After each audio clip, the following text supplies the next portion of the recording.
আহ্বান জানাচ্ছি বাংলাদেশ পূজা পরিষদের সাবেক সভাপতি এবং বাংলাদেশ পূজা পরিষদের সম্মানিত উপদেষ্টা শ্রী কাজল দেবনাথ মহোদয়কে।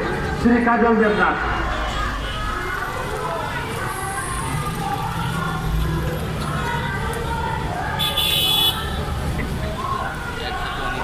প্রিয় দেশবাসী, কথাটি খুব স্পষ্ট। একেবারে ছোট্ট করে বলতে গেলে রাষ্ট্রের বুদ্ধিজীবীরা বলেন, রাষ্ট্রের প্রধানমন্ত্রী বলেন, মাননীয় রাষ্ট্রপতিও বলেন, সমস্ত রাজনৈতিক দলের নেতারা বলেন দেশের সংখ্যালঘু বলে কিছু না। হ্যাঁ, তারপরে বলেন আমরা সবাই সমান, আমাদের মধ্যে কোনো বিভাজন নেই, সবাই একসাথে থাকবো। তার থেকে বড় কথা, সর্বশেষ কথা যেটি আছে, রাষ্ট্রটি সবার। এই রাষ্ট্রটি সবার যদি হয় তাহলে অনুভূতিটাও তো সবার থাকবে। অনুভূতিটা আমার থাকবে, আপনার থাকবে না, এক ধর্মের থাকবে আরেক ধর্মের থাকবে না, এটি তো হতে পারে না।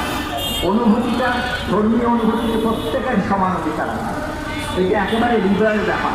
আমার ধর্ম নিয়ে কোনো কথা বলতে, আমার ধর্মীয় বিশ্বাসের উপরে কোনো আঘাত আসবে আমার যেমন লাগে। এখন যদি বলি এই ঘটনাটি যদি অন্য কোনোখানে হতো, ঠিক উল্টো জায়গায় হতো, তাহলে তো কি হতো সেটা জানি না। দর্শক দেখতে পাচ্ছি জাতীয় প্রেস ক্লাবের সামনে বিশাল এই মানববন্ধনটি হচ্ছে।